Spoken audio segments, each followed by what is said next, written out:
Hello everyone, my name is Dr. Imran Khan and welcome back to my channel.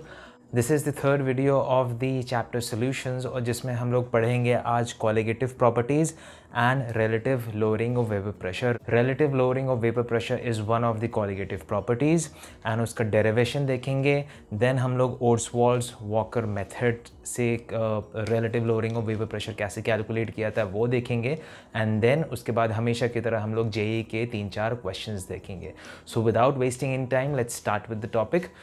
सबसे पहला है colligative properties for dilute solution जैसे लिखा हुआ है. तो what are colligative properties? So these are some special properties of dilute solutions which are dependent on the number of particles of the solute only. किस type का solute है इससे कोई फ़र्क नहीं पड़ता. They are dependent on the number of particles of the solute only. For instance अगर मैं आपसे यहाँ पर बोलूँ कि 1 मोलर HCl है एंड 1 मोलर NaCl है, मान लीजिए ये दोनों आपके सल्यूट है. फॉर इंस्टेंस ये दोनों सल्यूट है, तो क्या कॉलिगेटिव प्रॉपर्टी सेम होगी? यस, कॉलिगेटिव प्रॉपर्टी सेम होगी बिकॉज दोनों 1 मोलर हैं, तो हेंस नंबर ऑफ पार्टिकल्स दोनों में सेम होंगे, तो हेंस कॉलिगेटिव प्रॉपर्टी सेम हो जाएगी. अगर मैं आपसे बोलूँ 1 मोलर HCl एंड दूसरे सोल्यूशन में 2 मोलर HCl हैं, तो क्या दोनों की कॉलिगेटिव प्रॉपर्टी सेम होगी? नहीं, यहाँ पर कॉलिगेटिव प्रॉपर्टी डिफरेंट हो जाएगी because number of particles are different in the second solution. तो ये दोनों सेम होगी इनकी कॉलिगेटिव प्रॉपर्टीज़ और इन दोनों की डिफरेंट होंगी कॉलिगेटिव प्रॉपर्टीज़. समझ में आ गया? अच्छा, अब कॉलिगेटिव प्रॉपर्टी के हेल्प से दरअसल निकाला क्या जाता है. ऑलराइट, हम लोग ये पढ़ेंगे कॉलिगेटिव प्रॉपर्टी. कॉलिगेटिव प्रॉपर्टी के हेल्प से molecular mass of the salute calculate किया जाता है. ठीक है, तो मैं यहाँ पर लिख देता हूँ, कहीं पर यहाँ पर लिख देता हूँ, molecular used to calculate molecular mass of the solute. ये थोड़ा सा ऊपर चला गया तो kindly abide by it. Alright, ठीक है, तो molecular mass of the solute इससे कैलकुलेट किया जाता है कॉलिगेटिव प्रॉपर्टीज़ के हेल्प से. देन उसके बाद आते हैं what are the conditions for good result. मतलब कि क्या कंडीशंस, किन कंडीशंस में कॉलिगेटिव प्रॉपर्टीज़ अपने बेस्ट रिजल्ट देते हैं. तो सबसे पहला कंडीशन ये होनी चाहिए that it should be a dilute solution.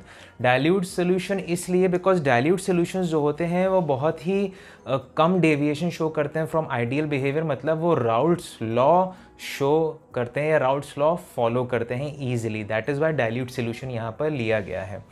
Alright, then उसके बाद नॉन वोलेटाइल सल्यूट होना चाहिए. एंड थर्ड, ये जो सल्यूट हैं ये नाइदर डिसोसिएट करने चाहिए नाइदर एसोसिएट करने चाहिए. ऑलराइट, बाद में आप जब सारे कॉलिगेटिव प्रॉपर्टीज़ पढ़ लेंगे उसके बाद आप एक टर्म्स पढ़ेंगे वांट ऑफ फैक्टर. वहाँ पर salute particles dissociate and associate करते हैं तो वहाँ पर कॉलिगेटिव प्रॉपर्टीज़ चेंज हो जाती है. वो हम लोग बाद में उसको पढ़ेंगे. देन अब हम लोग आते हैं कि कितने टाइप की कॉलिगेटिव प्रॉपर्टीज़ होती हैं. 4 कॉलिगेटिव प्रॉपर्टीज़ होती हैं. First is relative lowering of vapour pressure, second is elevation in boiling point of the solution, third is depression in freezing point of the solution and third is osmotic pressure. Alright, so हम लोग जल्दी से आज के video में हम लोग पढ़ेंगे relative lowering of vapour pressure. You can quickly take a screenshot please. So our first colligative property is relative lowering of vapor pressure. Relative lowering of vapor pressure is a colligative property. Lowering of vapor pressure is not a colligative property. Alright, कुछ लोग इसको ऐसे बोलते हैं. So kindly make sure that relative lowering of vapor pressure is a colligative property. सबसे पहले ये जानने की कोशिश करिए कि आखिर जब आप non volatile solute volatile solvent में डालते हैं तो वेपर प्रेशर कम क्यों हो जाता है. तो इसके 2 एक्सप्लेनेशंस हैं. फर्स्ट एक्सप्लेनेशन है कि सपोज ये एक वॉलेटाइल सॉल्वेंट है. Alright, so this is a volatile solvent. ये जो वॉलेटाइल सॉल्वेंट का सरफेस एरिया बहुत ज़्यादा है तो सारे पार्टिकल्स इजीली इवेपोरेट कर सकते हैं. ऑलराइट, अब हमने इसमें डाल दिया नॉन वॉलेटाइल सल्यूट तो क्या होता है देखिएगा.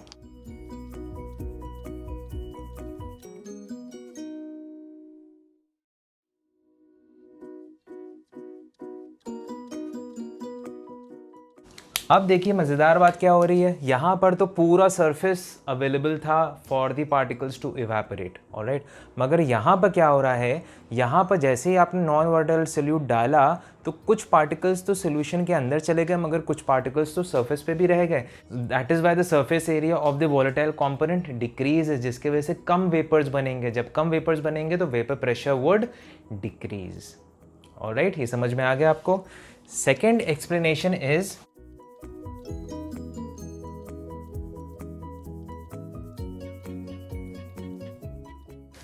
second explanation is rate of evaporation of the volatile component obviously is inversely proportional to the square root of the density, alright। ये आपने ग्राम्स लॉ ऑफ डिफ्यूजन में पढ़ा हुआ, यहाँ पे लिख देता हूँ मैं।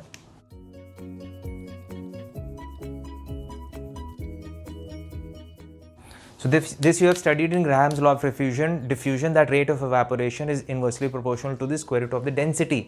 जब आपने सोल्यूट डाला नॉन वोलेटाइल सोल्यूट डाला वोलेटाइल सॉल्वेंट में तो डेंसिटी बढ़ जाएगी। जब डेंसिटी बढ़ जाएगी तो rate of evaporation will decrease. तो रेट ऑफ एवेपोरेशन डिक्रीज क्यों करेगा? बिकॉज वेपर प्रेशर कम हो जाएगा। या ये भी बोल सकते हैं जब रेट ऑफ एवेपोरेशन डिक्रीज कर जाएगा तो obviously vapour pressure would decrease. तो यहाँ पे ऐसे करके लिख देते हैं,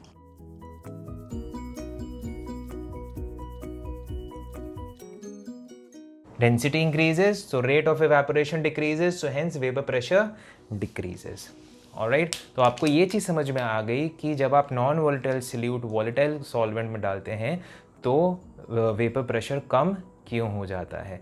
you can quickly take a screenshot and then हम लोग आते हैं फिर relative lowering of vapour pressure में।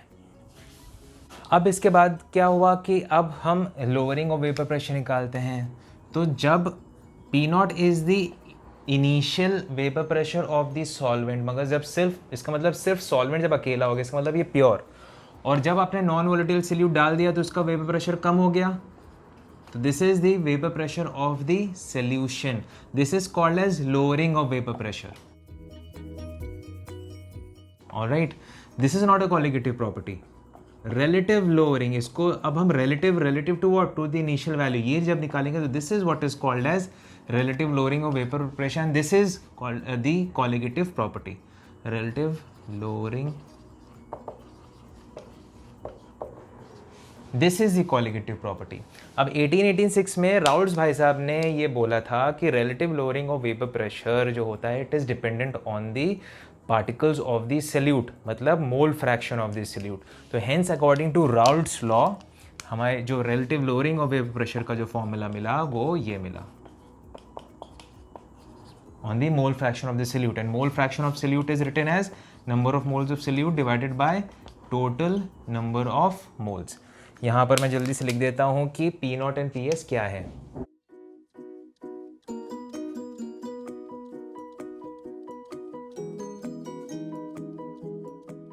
So P0 is vapor pressure of the pure solvent and PS is vapor pressure of the solution। So this is the formula that you need to use to calculate relative lowering of vapor pressure, alright। This is relative lowering of vapor pressure। मगर आप चाहें तो इसका थोड़ा सा और modified version use कर सकते हैं अपने examinations में, या आप JEE में या फिर CBSE में कहीं पर भी इसका use कर सकते हैं। You can use a modified version, alright. इसका मैं जल्दी से मॉडिफाइड वर्जन इसके नीचे ही डिराइव करता हूँ सो दैट अगर आप भूल जाएं तो you can derive it easily, ठीक है। सबसे पहले हम इसका रेसिप्रोकल ले लेते हैं।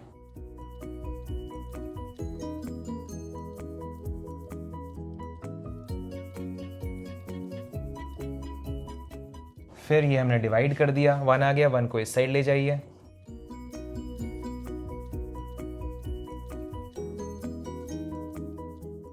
ऑलराइट। एलसीएम जब आप ले लेंगे तो ये आएगा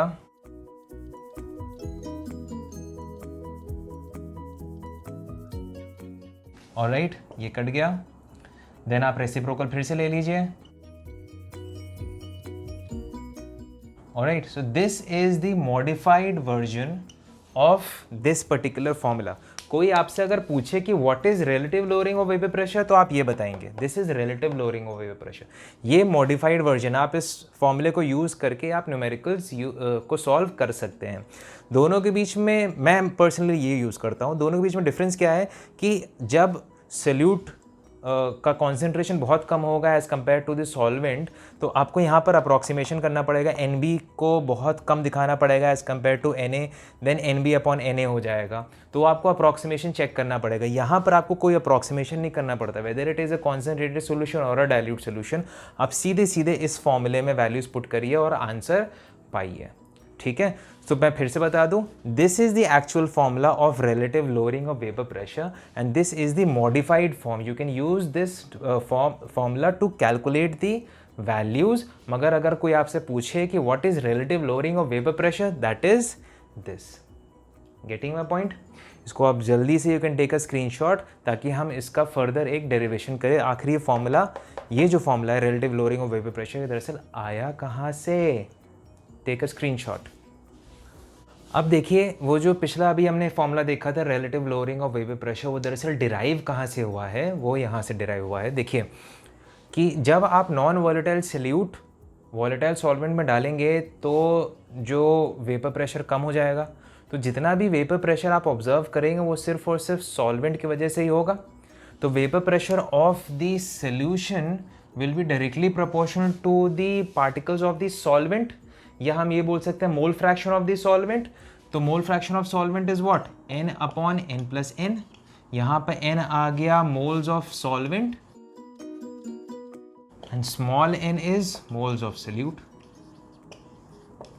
थोड़ा कॉमन सेंस लगाइएगा यहाँ पर। मैं फिर से बता दूँ कि जब आप non volatile solute volatile solvent में डाल देंगे तो अब जो आप वेपर प्रेशर सोल्यूशन का देखेंगे वो सिर्फ और सिर्फ वॉलेटाइल सॉल्वेंट के वजह से होगा।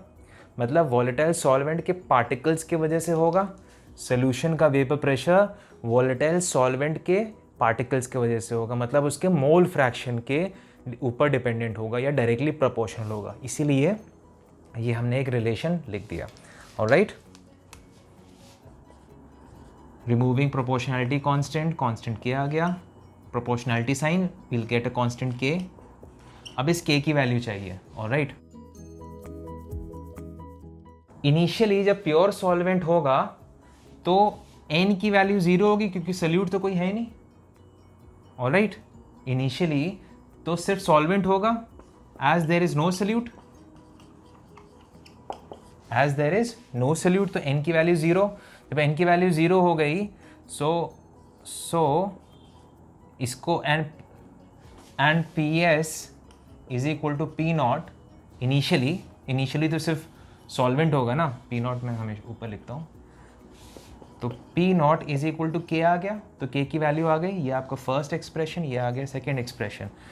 2 in 1, ये 2 की वैल्यू 1 में पुट कर दीजिए तो आ जाएगा PS is equal to P naught. आया समझ में? ऑलराइट, आप देखिए, नाउ इट्स ऑल मैथमेटिक्स। 1 दोनों तरफ हम माइनस कर देते हैं, 1 से माइनस करवाते हैं दोनों तरफ।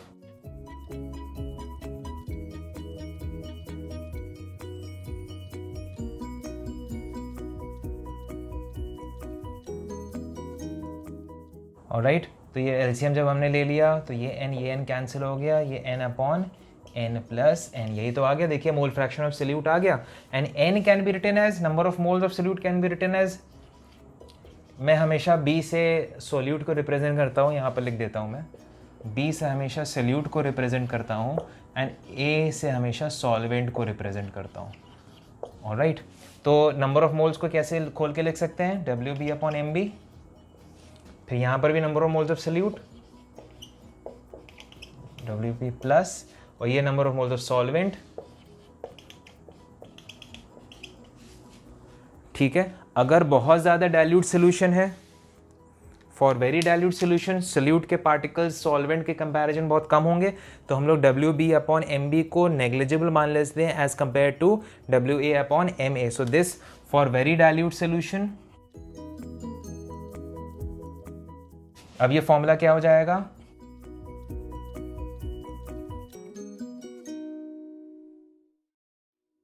तो ये आ गया WB अपॉन MB, फिर divided by WA upon MA for very dilute solution. तो आपने देखा कि ये जो हमारा relative lowering of vapour pressure का फॉर्मूला था, ये दरअसल हमने कैसे डिराइव किया. This derivation is very very important, board point of view से भी बहुत ज़्यादा इंपॉर्टेंट है. So kindly make sure that you revise this particular derivation twice or thrice so that you get a feel of it. All right, you can take a screenshot. अब हम लोग आते हैं Oswald and walker method for measurement of relative lowering of vapour pressure. यहाँ पर दरअसल आप उसका सेटअप देख सकते हैं. मैं ज़रा पहले सेटअप एक्सप्लेन कर देता हूँ कि वहाँ पर एक्सपेरिमेंट जो परफॉर्म किया गया था वो दरअसल मोर और लेस ऐसे परफॉर्म किया गया था. ये आप 3 देख सकते हैं, ये 3 बल्ब्स हैं जिसमें सोल्यूशन रखा है. मैं एग्जांपल ले लेता हूँ यहाँ पर सोल्यूशन का एक्सप्लेन करने के लिए. NaCl plus water is your volatile solvent and NaCl is your non volatile solute. ये जो रेड में आप 3 बल्ब्स देख रहे हैं ये प्योर सॉल्वेंट है, मतलब वाटर. ये जो आप 3 बल्ब्स देख रहे हैं इनको गार्ड ट्यूब्स भी बोला जाता है. इसमें कैल्शियम क्लोराइड पड़ा है. आप इसमें कोई भी डिहाइड्रेटिंग एजेंट डाल सकते हैं, H2SO4 भी डाल सकते हैं, या फिर आप इसमें P2O5 भी डाल सकते हैं. तो एंड फिर यहाँ से ड्राई एयर को पास किया गया. ड्राई एयर में मॉइस्चर नहीं होता है तो उसको पास किया गया. अच्छा, ये जितने भी ट्यूब्स थे सबको इंडिविजुअली मेजर किया गया था. तो इन तीनों का जो मान लीजिए कि इन तीनों का जो वेट था दैट वाज 100 ग्राम्स, इन तीनों का जो वेट था दैट वाज अगेन 100 ग्राम्स. ये ले लेते हैं, एक्सप्लेनेशन करने में ईजी हो जाता है. इन तीनों का 100 ग्राम्स. ऑलराइट, तो अब हुआ क्या, जब एक्सपेरिमेंट परफॉर्म किया गया तो ड्राई एयर यहाँ से निकली और यहाँ से निकलते हुए उसने जो वॉलेटाइल सॉल्वेंट है मतलब वाटर वेपर्स उसको अब्जॉर्ब करना चालू किया. यहाँ से भी अब्जॉर्ब किया, यहाँ से भी अब्जॉर्ब किया, फिर यहाँ पर आ गई. जब यहाँ पर आ गई तो कैल्शियम क्लोराइड ने उसको डिहाइड्रेट कर दिया. मतलब पूरा पानी उसका या पूरा वाटर वेपर्स था वो अब्जॉर्ब कर लिया एंड ड्राई एयर को वापस एक्सपेल कर दिया. तो आफ्टर द एक्सपेरिमेंट फिर से जब इसको वे किया गया, फाइनल मेजरमेंट जब इसका लिया गया या फाइनल वे जब इसको किया गया सबको, तो ये देखा गया कि this is 90 grams, this was 60 grams. ये मैं अपने तरफ से एक्सप्लेन करने के लिए बोल रहा हूँ. Alright, and this comes out to be 150 grams. तो ये दरअसल हुआ क्यों? ये हुआ इसलिए क्योंकि ये जो ड्राई एयर है इसने कुछ अमाउंट ऑफ वाटर वेपर्स को अब्जॉर्ब किया. कितना वाटर वेपर्स अब्जॉर्ब हुआ? ऑलराइट, मास अब्जॉर्ब्ड. ऑलराइट, तो कितना अब्जॉर्ब हुआ? यहाँ पर 10 ग्राम्स उसने अब्जॉर्ब किया. यहाँ पर उसने कितना वाटर वेपर्स अब्जॉर्ब किया? यहाँ पर उसने अब्जॉर्ब किया 40 ग्राम्स. ऑलराइट, तो अब ये इन दोनों का समेशन देखिए कितना हुआ, टोटल 50. अच्छा, ये 50 किसका है? ये 50 सिर्फ और सिर्फ सॉल्वेंट का ही तो मास है, सॉल्वेंट के वाटर वेपर्स का मास. ऑलराइट, तो सॉल्वेंट का ही तो मास है. ये पूरा का पूरा जाके यहाँ पर ऐड हो रहा है कि नहीं हो रहा है? तभी तो ये आया 150. ऑलराइट, तो ये यहाँ पर कितना मास ऐड हुआ? मास एडेड. ऑलराइट, तभी तो जाके ये 150 हुआ. तो ये हुआ कि जो एयर थी उसने पूरा का पूरा मतलब जितना भी पॉसिबल था वो सॉल्वेंट को कलेक्ट किया एज वाटर वेपर्स और यहाँ पर जाके इन भाई साहब ने उसको डिहाइड्रेट कर दिया. तो पूरा का पूरा सॉल्वेंट जो उसने अब्जॉर्ब किया था वो पूरा का पूरा यहाँ पर आके कलेक्ट हो गया. तभी इन दोनों का समेशन आप देख सकते हैं ये है. ऑलराइट, मैं इसको ये भी बोल सकता हूँ मास अब्जॉर्ब में, हम इसको ये भी बोल सकते हैं मास लॉस्ट. यहाँ पर कितना मास लॉस हुआ? 10 ग्राम्स. यहाँ पर कितना मास लॉस हुआ? 40 ग्राम्स. और यहाँ पर कितना मास ऐड हो गया? 50 ग्राम्स. ऑलराइट, आई होप आपको ये समझ में आ गया होगा कि क्या एक्सपेरिमेंट किया गया था. अब मैं एक रिलेशन भी यहाँ पर बनाना चाह रहा हूँ ताकि क्योंकि हमें एक रिलेशन यूज़ करना पड़ेगा न्यूमेरिकल को सॉल्व करने के लिए. नेक्स्ट न्यूमेरिकल हमारा वही है. ऑलराइट, तो मान लीजिए फ़र्ज़ करिए कि ये जो सोल्यूशन है इसका जो वेपर प्रेशर है that is 600 torr. Torr is a unit of pressure. और सो ये सोल्यूशन के ऊपर प्रेशर है तो इसको हम बोल देते हैं PS. ऑलराइट, जब ये एयर यहाँ से पास होगा तो इस वेपर प्रेशर के प्रोपोर्शनल वेपर्स को वो अब्जॉर्ब कर लेगा.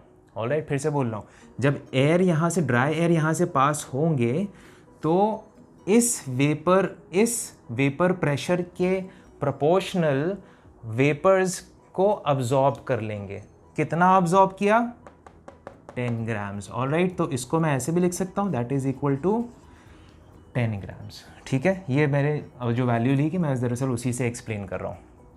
ऑलराइट, तो पी एस को मैं क्या बोल सकता हूँ, P S is mass of vapours absorbed, ये बोल सकता हूँ, या ये भी बोल सकता हूँ मास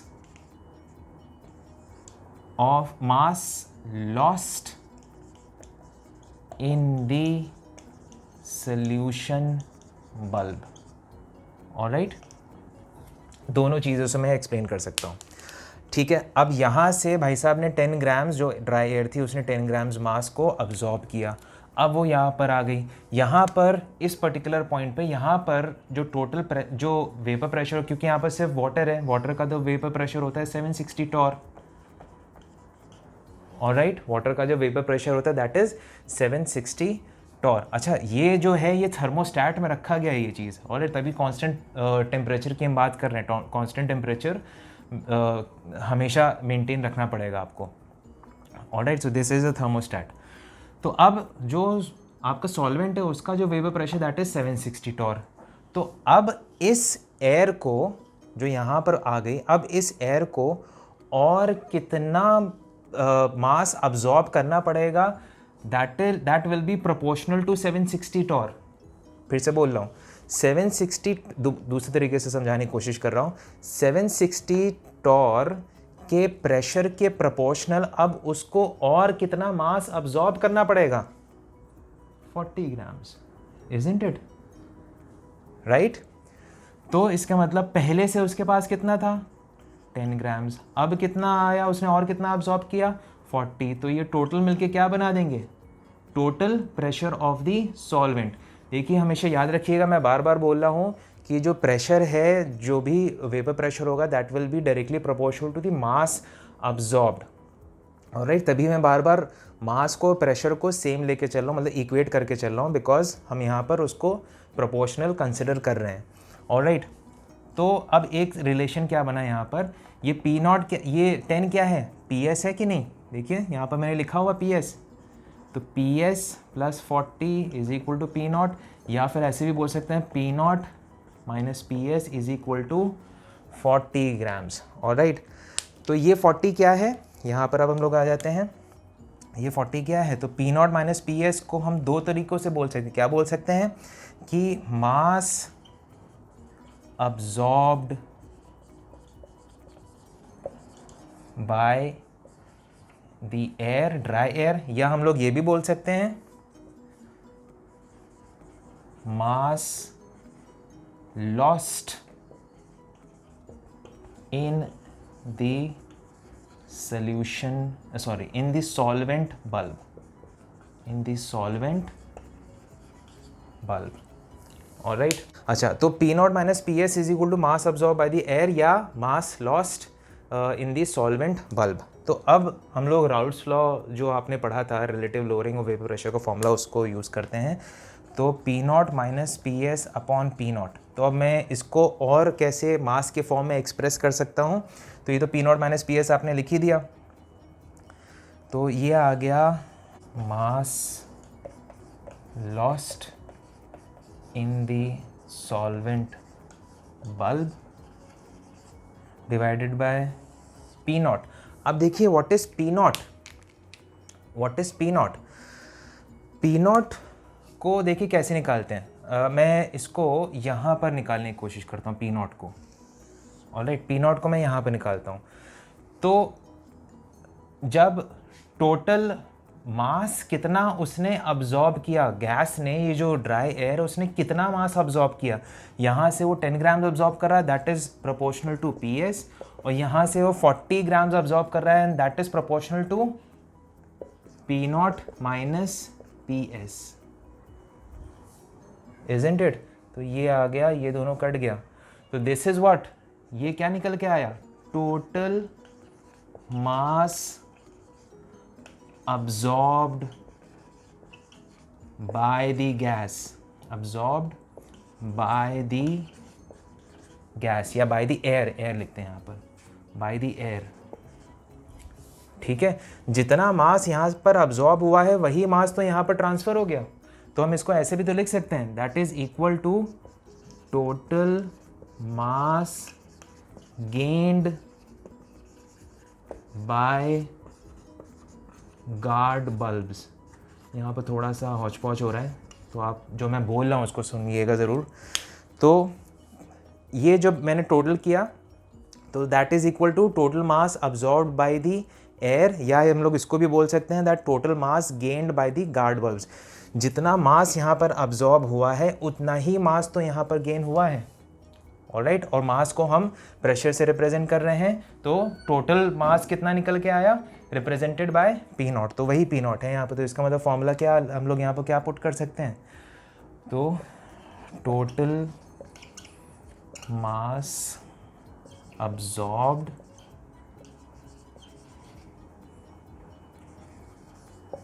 by the air, या ये भी बोल सकते हैं टोटल मास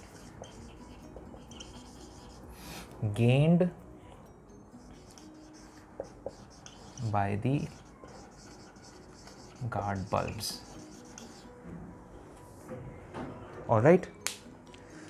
समझ में आया। ये कभी कभार क्वेश्चन में ये भी बोल दिया जाता है, मतलब पी नॉट को ऐसे भी बोला जाता है total mass lost by solution as well as solvent, उसको ऐसे भी बोल दिया, तो कंफ्यूज मत होइएगा। यहाँ पर बस ये total mass absorb by the air, ये यहीं से तो अब्जॉर्ब हो रहा है, तो अगर मैं ये बोल दूँ total mass lost by solution and solvent, तब भी तो वही है, ऑलराइट। तो इससे कंफ्यूज मत होइएगा। एंड जितना मास यहाँ पर अब्जॉर्ब करेगा वो पूरा का पूरा मास यहाँ पर लाके डिहाइड्रेट हो जा रहा है, तभी मैंने यहाँ पर लिख दिया that is also equal to total mass gained by the guard bulbs, alright. And this is equal to what, this is equal to, यहाँ पर ये तो पता है, this is equal to what, mole fraction of the solute, mole fraction of the solute, ठीक है। तो I hope कोई कन्फ्यूजन आपको नहीं हो रहा होगा इसमें, ठीक है। You can quickly take a screenshot, फिर उसके बाद हम लोग इसी पर्टिकुलर फॉर्मूले पे, ये जो आप देख रहे हैं यहाँ पर, इस पे एक न्यूमेरिकल करेंगे, उसके बाद हम लोग जेई के कुछ क्वेश्चंस करेंगे। You can quickly take a screenshot. Now this is the numerical. A current of dry air is bubbled through a bulb containing 26.6 grams of an organic compound. इसका आंसर देखिए 26.6 grams of organic compound, that is WB आपको दिया हुआ है, that is 26.66 grams. In 200 grams of water, तो WA आपको दे दिया गया है 200 grams of water. तो इसका molecular mass भी हमको पता है water का, that is 18. Alright, then through a bulb at same temperature containing water and finally through a tube containing calcium chloride. वही वाला पिछला वाला सेटअप याद करिए.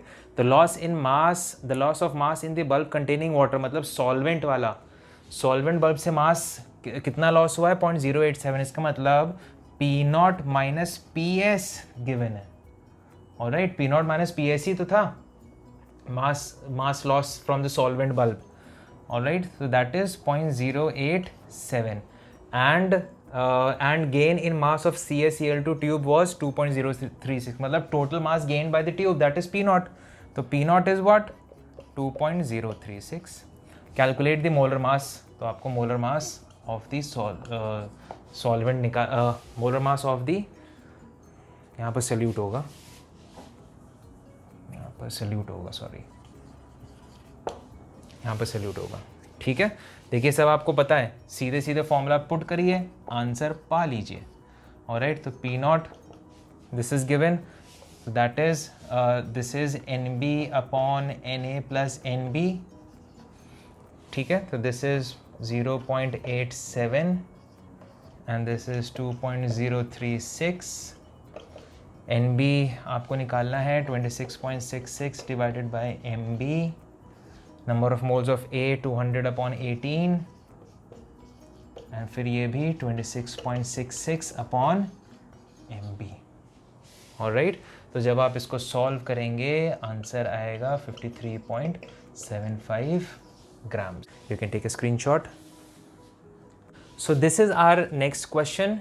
ये IIT 1993 का क्वेश्चन है. So what mass of non-volatile solute urea needs, मतलब what mass of non-volatile solute, मतलब WB बोला गया निकालने को, यूरिया है तो यूरिया का मॉलिक्यूलर मास होता है 60 NH2 C double bond O NH2 इसका मॉलिक्यूलर फॉर्मूला होता है। तो इसका molecular mass is 60, needs to be dissolve in 100 grams of solvent. तो सॉल्वेंट का मास इज 100 ग्राम्स, सॉल्वेंट का molecular mass is 18। In order to decrease the vapour pressure of water by 25%। तो मान लीजिए, तो हम लोग वो जो मॉडिफाइड फॉर्मूला था वो लगाते हैं, that is P naught minus P S upon P S is equal to N B upon N A. Alright, तो इनिशियली तो सिर्फ आपका वाटर है, हम यहाँ पर परसेंटेज की बात कर रहे हैं, तो मान लीजिए इसका 100 है इनिशियल। ऑलराइट, तो now after adding the non volatile solute the solution जो बना उसका वेपर प्रेशर डिक्रीजेस बाय 25। तो इसका मतलब कितना बचा? 75। ये चीज़ समझ में आया? अगर मैं यहाँ पर बोलूँ रिड्यूसेस टू 25%, तो यहाँ पर मैं लिखूंगा 25। यहाँ पर लिखा हुआ है रिड्यूस्ड बाय 25%, तो यहाँ पर इसीलिए मैंने लिख दिया 75। क्यों 25 खत्म हो गया तो बचा कितना? 75, क्योंकि हम लोग परसेंटेजेस की बात कर रहे हैं। बस आंसर आ जाएगा, अब पुटाइए, आंसर पाइए 18। तो यहाँ पर WB निकल के आ जाएगा 111.1 grams. Alright, now you need to calculate the molality of the solution. जो अगली चीज़ पूछी है that is to calculate the molality of solution. तो मोलैलिटी का फॉर्मूला होता है number of moles of solute upon weight of solvent या mass of solvent in KG. अब number of moles of solute, solute का हमें मास पता चल गया, that is this molecular mass is 60, weight of solvent is water, क्योंकि ये grams में है तो हमें 1000 से मल्टीप्लाई करना पड़ेगा ताकि ये केजी में कन्वर्ट हो जाए। तो जब आप इसको सॉल्व करेंगे आपका आंसर आ जाएगा molality is equal to 18.52 molal, या स्मॉल m भी लिख सकते हैं इसको। ऑलराइट, ठीक है, so you can quickly take a screenshot of this particular question. Now a third question is the vapor pressure of acetone at 20 degree Celsius is 185 torr। मतलब ये जो वेपर प्रेशर है प्योर है तो P naught is 185 torr। When 1.2 gram of non-volatile solute WB 1.2 gram was dissolved in 100 grams of acetone, WA is 100 grams। Acetone का molecular मास CH3C double bond CH3 होता है, अभी ढूंढ के लिख देते हैं। So it's vapour pressure was 183, मतलब PS। नॉन वोलेटाइल सॉल्यूट जब डाला तो वेपर प्रेशर कम हो गया, तो सोल्यूशन का vapour pressure 183 torr. What is the molecular mass of the substance, मतलब MB बोला गया है निकालने को। Alright, molecular mass of the solvent ये है एसीटोन, तो 12 3s are 36।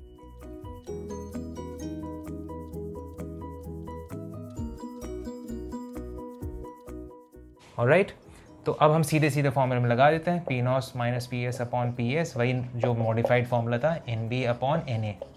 तो P naught is 185, PS is 183, NB 1.2, molecular mass we need to calculate WA and this is 58. So after solving ये निकल के आएगा 64. Alright, so this is the molecular mass of the solute. Alright, you can kindly take a screenshot quickly. So last question हमारा है आज का, 18 gram of glucose is added to 178.2 grams of water. So glucose का जो mass है that is WB, that is 18। Glucose का molecular mass होता है 180, ये सबको पता है। WA वाटर का है 178.2 एंड वाटर का जो मॉलिक्यूलर मास होता है WMA से उसको रिप्रेजेंट करते हैं, that is 18। Alright, then the vapour pressure of water in torr. देखिए वेपर प्रेशर ऑफ वाटर जो होता है नॉर्मल, अगर सिर्फ प्योर वाटर की हम बात करें तो दैट इज 760 टॉर। ऑलराइट, ये मतलब 1 एटमॉस्फेयर। तो आपको निकालना है सोल्यूशन का, आपको सोल्यूशन बन गया ना, तो आपको सोल्यूशन का निकालना है। सिंपल सा है बस। अब ये जेई मेन में आया 2016, देखिए कितना इजी क्वेश्चन है। फिर से हम लोग वही फॉर्मूला लगाते हैं, ठीक है, बस we need to put the values.